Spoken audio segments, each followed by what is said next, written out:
What's going on, YouTube, fam? This your boy Tony 2 times, and we back with another episode of Hood Tales, man. Before I start, be sure to tap that like button. It's free. It helps get the video out there. Definitely watch this video to the end to hear the full story and all the details in the case. For my day one fam, y'all already know it's all love. Thanks for tuning back into another episode. If you're new to the channel and you feeling the content, feel free to subscribe. Tap that notification bell so you can be notified every time we drop a new video. Oh yeah, feel free to share the channel with your peoples. Everybody is welcome. With that being said, let's get right into the story. For a lot of people, we learn experience is the best teacher in life. For example, maybe at one time you were loyal to everybody around you. You had a big circle, was the one who was looking out for everybody, showing genuine love. Only for something to happen, and the same people you thought you were locked in with turned their backs on you or crossed you. It can cause pain, but you live and learn. And you start moving different, maybe focusing more on yourself, moving alone, because you now know through experience people are fake and phony. But when you are young, in the mix, it's nothing better than being in the in crowd in your mind. To be able to pick up that phone, make some phone calls, and seeing what's the move for the night. But while you kicking it with your friends, thinking it's all love, you really are going off what you feel. We never step back and ask ourselves, I wonder how bro really feel about me. Some people hang with each other every day, and it's jealousy, envy, hate, secret competition, all in the mix. Behind them smiles, people be having whole other agendas and feelings. But some people rather deal with that than be alone. Loners are considered boring, too quick to cut a person off, especially if it costs them their peace. They go left when the crowd goes right. They are not pressed for validation or friendship because a lot of times they've been down that road before. And unfortunately, in a lot of cases, the ones closest to you are the ones that can hurt you the most.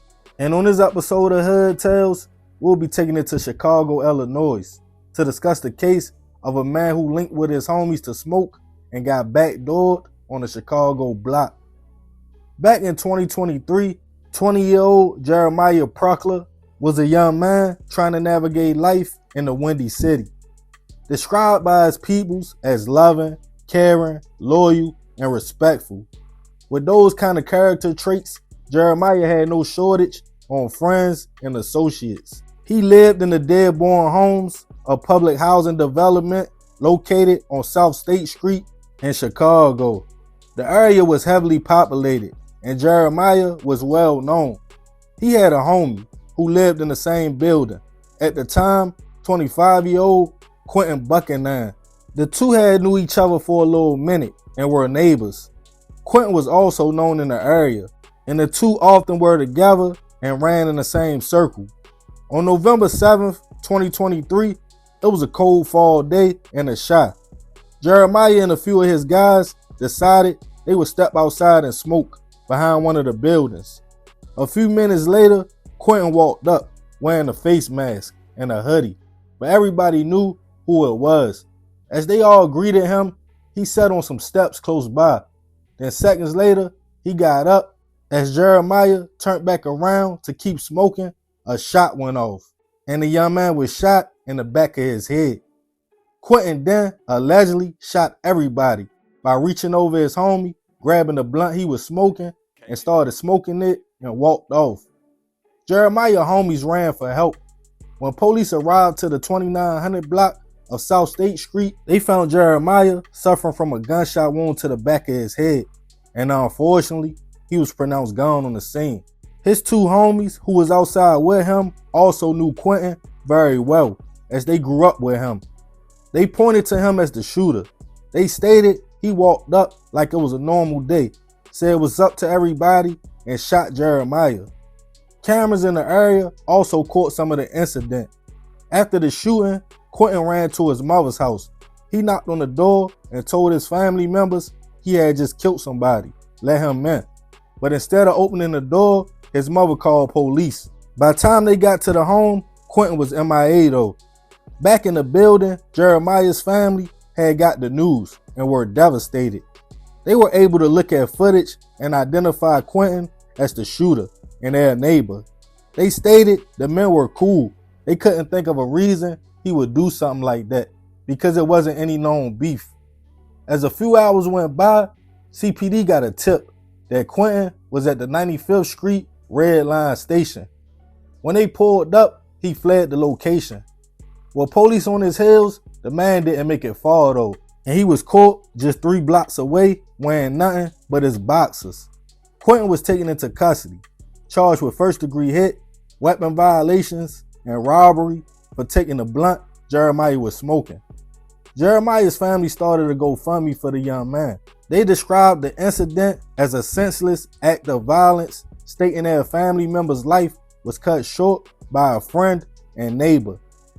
Even though multiple people identified Quentin as the shooter and he was charged, doing all my research, I couldn't find any updates on the case, whether or not he was sentenced or the charges were dropped. As of now, he is innocent until proven guilty.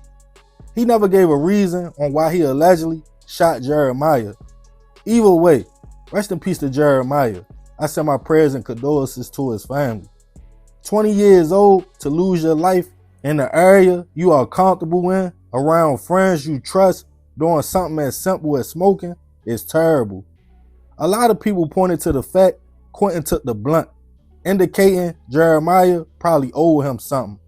But friends of both of the men stated that wasn't the case at all. And it was normal around there for everybody to link up and smoke, even with Quentin. Unfortunately, sometimes people can hang around you every day and be jealous, have animosity, or simply just don't like you. I'm a firm believer in the more company you keep around, the more problems you start to have. You even start to take on other people's problems. And it can definitely interfere with your peace and focusing on yourself. But at 20 years old, you are just living life, having fun. You really don't understand that yet. But I'm going to leave this one open for discussion. Y'all let me know what y'all think about the situation. And have you yourself ever had to cut off a friend or fall back because they seemed sneaky, like a snake, or was giving backdoor vibes? Let me know your experiences in the comments. And remember, we gotta succeed, not to fail, so we won't be just another hood tale. Yeah, man, it's a super crazy story. Rest in peace, that young man. I definitely send my prayers to his family. But I ain't gonna talk too much more about this one. Y'all leave it in the comments. Tap that like button if you feeling the content. I appreciate you if you made it to the end. This is another episode of Hood Tales. It's your boy Tony 2 times. Love, fam. I'm out.